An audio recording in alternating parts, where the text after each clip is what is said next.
오늘은 마태복음 8장 1절에서 3절까지의 말씀을 가지고 하나님의 말씀을 함께 나누겠습니다. 성경에서 가장 많이 등장하는 질병은 문둥병입니다. 그 이유는 문둥병의 범위가 광범위했기 때문입니다. 지금이야 문둥병의 의학적인 원인과 치료 방법까지 개발되었지만 성경의 배경이 되었던 그 시절에는 피부에 발생하는 모든 심각한 질환을 문둥병으로 보았습니다. 더구나 그것을 판단하는 것은 전문적인 의료인이 아니라 종교인이었습니다. 의사가 판단한 것이 아니고 제사장이 판단한 것입니다. 문둥병에 대한 기준도 애매한 데다 의료인이 아닌 종교인이 판단하다 보니 심각한 피부 질환을 가진 사람들을 문둥병 환자로 취급했다는 것입니다. 요즘에는 단순히 좀 심한 아토피에 불과하지만 그 시대에는 문둥병 환자가 될 수도 있었던 것입니다. 이것이 성경의 문둥병 환자에 대한 이야기가 많이 나오는 이유입니다. 그런데 문제는 제사장으로부터 문둥병으로 진단을 받는 순간 한 인간의 삶은 나락으로 떨어지게 된다는 것이었습니다. 고대 사회에서 문둥병으로 진단을 받은 사람들의 삶은 절망적이었습니다. 레위기 13장에 보면 문둥병 환자에 대한 규례가 자세하게 기록되어 있습니다. 어떤 사람이 부정하고 부정하지 않은지, 어떻게 문둥병의 증상을 판별해야 하는지 상세한 규례를 적고 있습니다. 레위기 13장 45절에 보면 이런 규례도 있습니다. 나병 환자는 옷을 찢고 머리를 풀며 윗 입술을 가리고 외치기를 부정하다 부정하다 할 것이요 병이 있는 날 동안은 늘 부정할 것이라. 그가 부정한즉 혼자 살되 마을 밖에서 살지니라.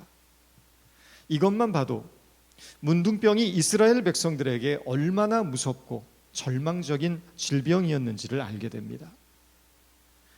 벤허라는 영화를 보면 문둥병에 걸린 사람들이 집단적으로 모여 동굴에서 삽니다.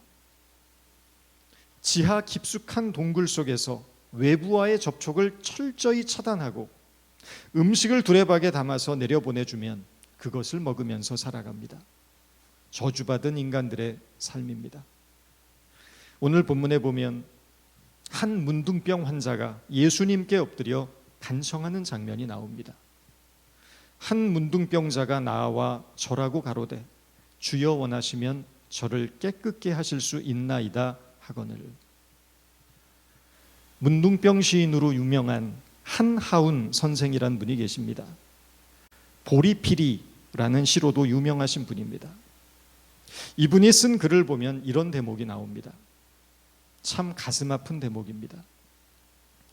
오늘도 고개 하나를 넘는다. 발가락 하나가 다시 떨어져 나간다.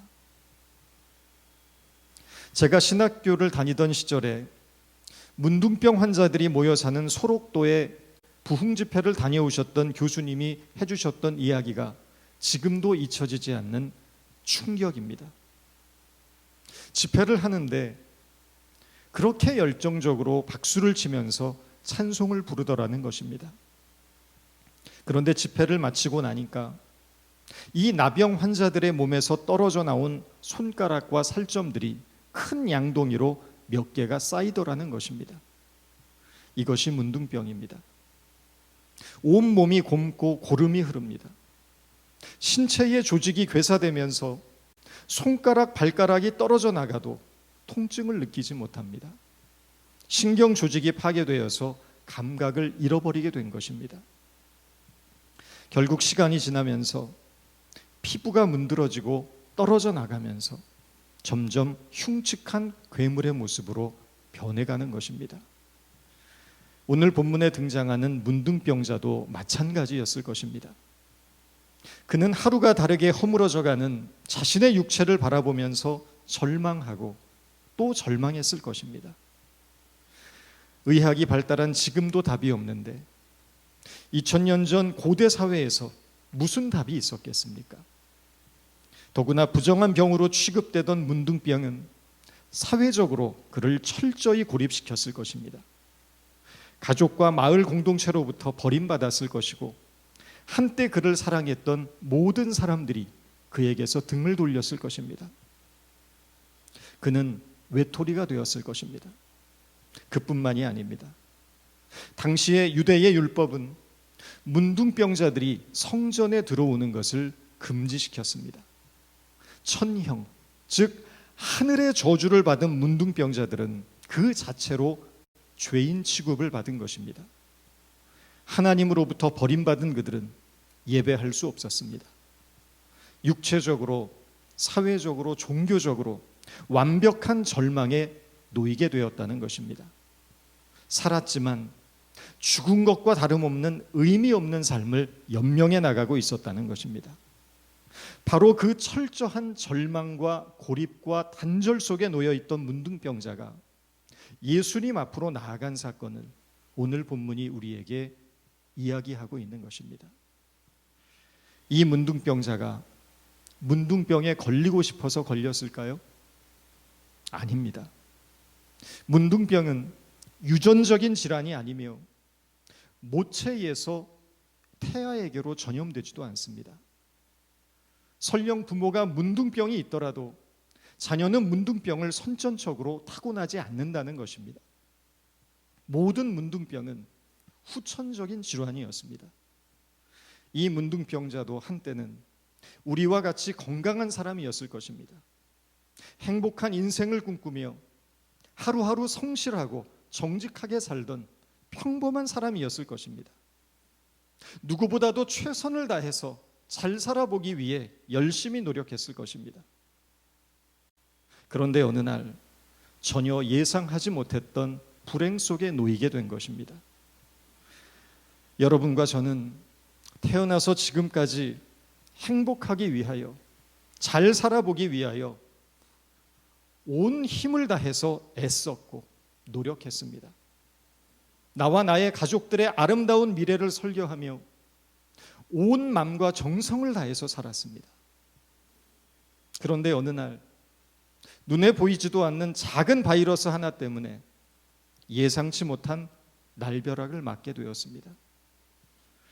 마치 아무런 예고도 없이 찾아온 문둥병으로 평범하던 일상이 무너지고 인생의 완벽한 절망하게 서게 된 오늘 본문의 이 문둥병자처럼 말입니다. 그런데 성경은 바로 이 문둥병자가 주님 앞에 엎드렸다고 말합니다. 며칠 전 코로나로 수개월간 노래방을 열지 못했던 60대 두 자매가 생활고를 견디다 못해 자살했다는 한국 뉴스를 듣고 얼마나 마음이 아팠는지 모릅니다. 현장에서 발견된 유서에는 경제적인 어려움과 날로 늘어가는 빚을 도저히 감당하기 힘들다는 내용이 담겨 있었다고 합니다.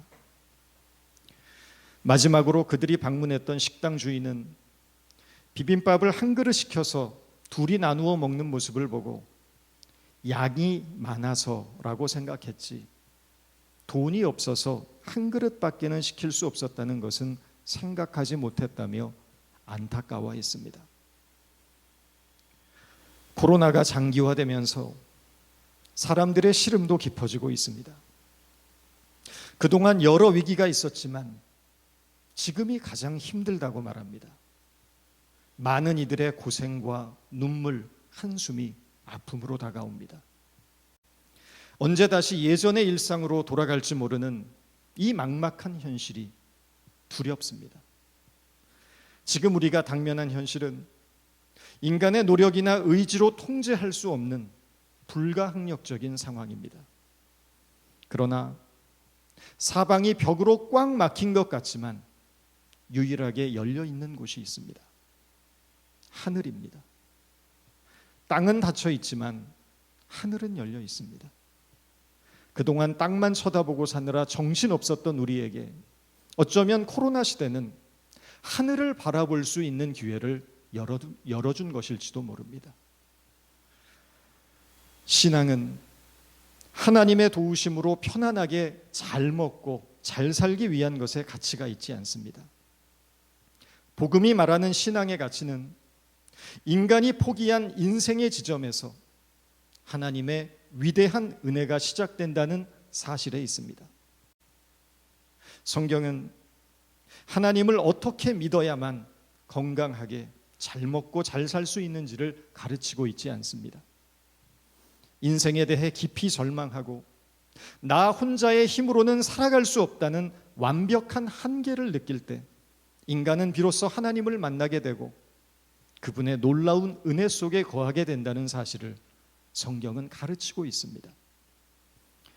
본문의 문둥병자도 절망적인 삶의 자리에 서는 일은 자신이 세운 인생의 계획표에는 없는 일이었을 것입니다. 그렇지만 그는 절망 앞에 서게 됩니다. 그러나 그 절망 중에 깨달은 놀라운 것이 있었습니다. 자신의 힘으로는 도저히 깨트릴 수 없는 이 절망의 벽 앞에서 지금껏 자신이 주인 삼아 살아왔던 것들을 포기하는 지혜를 배우게 된 것입니다. 성경은 이 사람이 어떻게 예수님을 알게 되었는지 자세하게 설명하고 있지는 않습니다. 그러나 분명한 사실은 그에게 믿음이 있었다는 것입니다. 아마도 이 문둥병자는 예수님에 대한 소문을 들었을 것입니다. 그 소문은 예수님은 병들어 불쌍한 사람이 애원하는 것을 그냥 지나치지 않으시고 그의 질병을 고쳐주시는 놀라운 긍휼과 능력을 가지신 분이라는 내용이었을 것입니다. 문둥병자가 가지고 있던 예수님에 대한 지식은 지극히 단편적인 것이었다는 말입니다. 신구약 성경에 대한 해박한 지식도 없었고 하나님 나라에 대한 깊은 이해도 없었습니다. 산상수훈이 뭔지, 겨자씨의 비유가 무슨 의미인지 그는 아는 게 없었다는 것입니다.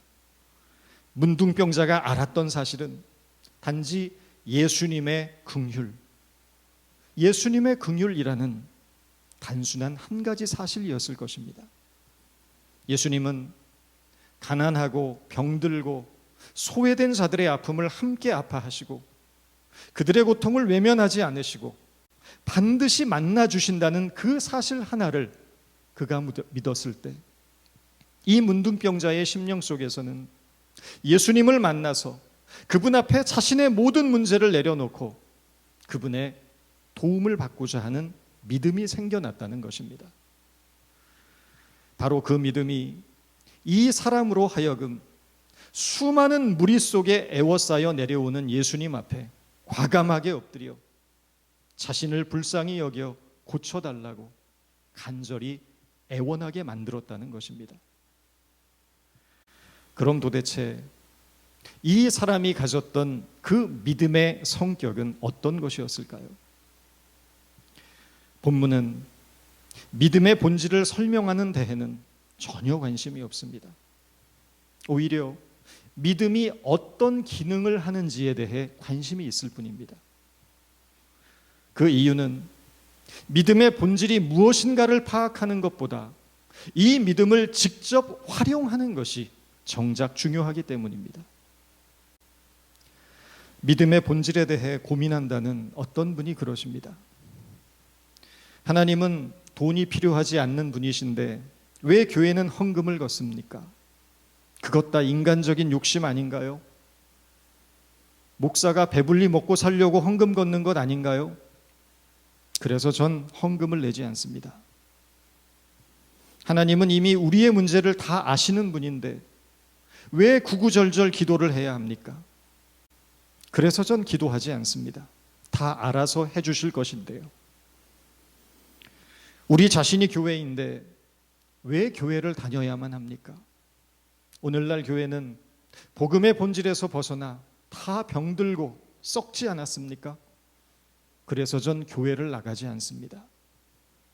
모든 신앙의 전통적인 가치들을 유치하고 무식한 것들로 매도해버립니다. 많은 지식이 그를 교만하게 한 것입니다. 믿음의 본질, 복음의 본질을 고민한답시고 결국에는 믿음의 기초를 훼손시키고 파괴시켜버린 것입니다. 제가 어렸을 때 저희 어머니는 토요일이면 항상 깨끗하게 목욕을 시키셨습니다. 그리고 주일이 되면 가장 깨끗하고 좋은 옷을 입혀주셨고 헌금은 언제나 새돈을 준비해 놓으셨습니다. 궁핍한 중에서도 항상 11조와 감사 헌금은 떼어 놓으셨습니다. 저희 어머니만 그런 것이 아니라 그 당시에 신앙생활을 하셨던 분들은 많이들 그렇게 하셨습니다. 그것이 하나님에 대한 예의라고 생각했고 진심과 정성을 다해 하나님을 믿는 성도가 가져야 할 가장 기본적인 태도라고 생각하셨던 것입니다. 저희 어머님의 기도는 참 단순합니다. 구하면 주신다고 믿고 간절히 기도합니다. 주실 때까지 구합니다. 안 주셔도 구합니다. 안 주시면 왜 안 주시냐고 생떼를 쓰며 기도합니다. 일명 땡깡 기도입니다. 땡깡은 철부지 어린애들이 피우는 고집이고 말도 안 되는 억지를 부리는 것입니다. 그러나 저는 하나님께서는 이런 단순한 믿음마저도 귀하게 여기신다고 믿습니다. 비록 유치해 보이고 무식해 보이지만 순수한 마음으로 하나님을 갈망하는 그 믿음의 중심을 받아주신다는 것입니다. 믿음의 본질을 알면서 믿음을 갖지 못하는 것보다 믿음의 본질은 몰라도 믿음을 가진 사람을 하나님은 기뻐하십니다. 그래서 성경은 믿음이 없이는 하나님을 기쁘시게 못하나니 라고 못 박는 것입니다. 이 믿음이 무엇인지 그림처럼 설명해 주는 구절이 있습니다. 요한복음 3장 16절 말씀입니다.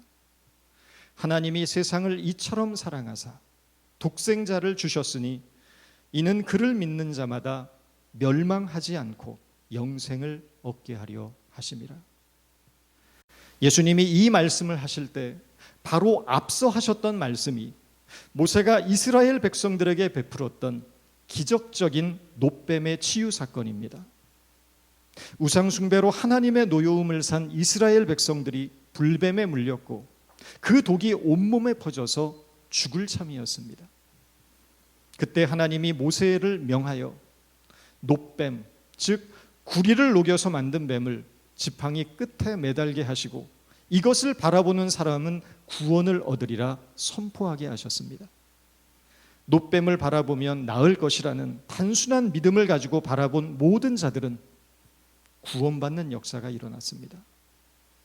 그러나 그것이 무슨 헛소리냐며 무시하던 자들은 죽음을 면치 못했습니다. 앰뷸런스를 자세히 보면 뱀이 그려져 있습니다. 장대가 있고 그 장대에 뱀이 몸을 휘감고 있는 형상입니다. 그것이 모세의 놋뱀입니다. 절망적인 환자도 하나님의 능력으로 고침을 받을 수 있다는 희망적인 메시지를 전하고 있는 것입니다. 믿음으로 놋뱀을 바라볼 때 죽어가던 자들이 구원을 얻은 것처럼 나무 십자가에 매달린 예수가 나를 살리실 것이라는 믿음으로 예수를 바라보는 모든 자들에게 구원을 베푸시겠다는 약속을 요한복음 3장 16절을 통해서 하고 계신 것입니다. 믿음은 예수 그리스도를 바라보는 일입니다. 우리가 믿음을 가지고 예수를 바라볼 때 도저히 자신과 세상에게 희망을 걸 수 없는 절망적인 상황에서 예수님을 바라볼 때 바로 그때 우리의 의식 속에는 자신과 하나님 이외에는 아무것도 없어지는 것입니다. 찬송가 가사처럼 세상과 나는 간 것 없고 구속한 주만 보이게 되는 것입니다. 그때 비로소 인간은 자신과 하나님과의 관계를 깊이 생각하게 됩니다. 내가 누구인지, 하나님은 누구인지, 그리고 나와 하나님과의 관계는 무엇인지, 내가 받은 구원의 의미는 무엇이며 이 인생의 벼랑 끝에서 하나님이 나에게 들려주시는 메시지는 무엇인지를 깊이 생각하게 하시고 우리 인생의 방향을 다시 설정하게 하십니다. 이것이 인생의 시련이 믿는 성도에게는 복이 될 수 있는 이유입니다. 세상과 나는 간 곳 없고 오직 구속한 주님만 바라보게 되는 순간은 언제나 그 배경이 절망이 됩니다. 지금 내가 서 있는 자리가 인생의 벼랑 끝이라고 생각하십니까? 절망적인 인생의 벼랑 끝에서 예수님을 더욱 깊이 만나게 되시기를 바랍니다. 절망 속에서 예수님께 나온 문둥병자를 예수님은 어떻게 하셨습니까? 그를 영접해 주셨습니다. 이 사람은 망가진 인생, 절망적이고 비극적인 자신의 있는 모습 그대로 예수님께 나왔습니다. 지금까지 의지하던 모든 것을 포기하게 되었고 인생의 주권을 하나님께 맡겨드리는 겸비한 자가 되어서 주님 앞에 엎드렸던 것입니다. 자신이 얼마나 부족한 인간이고 스스로를 신뢰할 수 없는 존재인지를 깨달으면서 자신의 비참한 인생을 예수님의 처분에 내어 맡긴 것입니다. 죄인의 영혼이 아름다울 때가 두 번 있다고 합니다. 한 번은 다른 사람을 위하여 눈물을 흘릴 때입니다. 다른 사람을 위해 기도하면서 눈물을 흘릴 때 그의 영혼이 아름답다는 것입니다. 왜냐하면 그때가 하나님을 가장 사랑할 때이기 때문입니다. 또 한 번은 자신의 죄인됨을 깨닫고 하나님 앞에 깨어진 마음으로 참회의 눈물을 흘릴 때입니다. 한때 범죄하고 하나님과의 관계가 끊어졌던 다윗이 참회의 노래를 부르며 이렇게 말합니다. 하나님께서 구하시는 제사는 상한 심령이라. 하나님이여 상하고 통회하는 마음을 주께서 멸시하지 아니하시리이다. 통회하는 마음은 히브리어로 레부 다크에입니다. 고속도로를 가다 보면 로드킬로 죽은 야생동물들의 시체를 자주 목격하게 됩니다. 수십 톤의 화물을 싣고 달리던 트럭이 지나가던 야생 너구리 한 마리를 바퀴로 밟고 지나갑니다. 너구리는 흔적도 없이 사라집니다. 쥐포가 되는 것입니다. 뼈고 가죽이고 다 으스러져서 완벽하게 으깨진 상태가 됩니다. 그것이 바로 레부 다크에입니다. 짓이겨진 마음입니다. 그런데 하나님은 중심이 짓이겨진 사람에게 함께 하신다는 것입니다. 우리의 영혼이 가장 아름다울 때는 말씀의 진리 앞에서 깨어져서 자신이 하나님 앞에 전혀 소망이 없는 존재라는 사실을 깨닫고 주님께 자신을 내어 맡기는 레부 다크에 짓이겨진 마음이 될 때입니다. 그보다 값진 것은 없습니다. 우리는 흔히 신앙을 하나님을 위하여 뭔가 큰 일을 하고 많은 일을 하는 것이라고 착각합니다. 그러나 성도의 가장 소중한 섬김은 하나님의 뜻은 전적으로 받아들이고 자신의 뜻에 대해서는 짓이겨진 레부 다크에의 마음이 되는 것입니다. 뭔가 거창한 일을 하지는 못해도 산을 옮길 만한 큰 능력은 없어도 어디에 있든지 무엇을 하든지 자신의 뜻은 내려놓고 하나님의 뜻은 받들며 살아가는 그 자체가 존재의 울림이 있는 은혜로운 삶입니다. 예수께서 손을 내밀어 그에게 대시며 이르시되 내가 원하노니 깨끗함을 받으라 하시니 즉시 그의 나병이 깨끗하여짐지라. 예수님의 놀라운 능력입니다. 이 세상의 의사들은 잠시 질병이 개선될 수 있게는 할 수 있어도 깨끗하게 할 수는 없습니다. 오직 주님만이 우리의 영혼과 육체에 깃든 이 절망적인 질병의 상태에서 문둥병에 걸린 것처럼 망가진 인생에서 우리를 고쳐낼 수 있는 유일한 분임을 우리는 믿습니다. 여러분, 지금 우리 모두는 우리의 힘으로는 감당할 수 없는 인생의 시련을 만났습니다. 오직 주님의 긍휼과 사랑에 의지하여 우리의 중심이 짓이겨진 마음으로 주님 앞에 나아가기를 원합니다. 주님께서 연약한 우리를 만져주시고 위로하시며 이 어려운 현실을 이겨낼 수 있는 믿음의 용기를 허락해 주실 것입니다.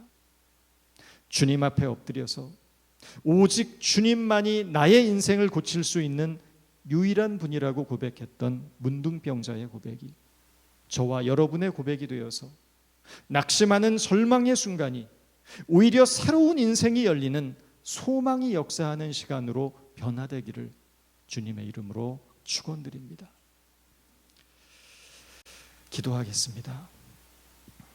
주님, 지금 우리 앞에 놓여 있는 현실이 어렵고 절망적이라고 할지라도 바로 이 지점이 주님의 위대한 은혜가 시작되는 지점임을 잊지 않게 하여 주옵소서.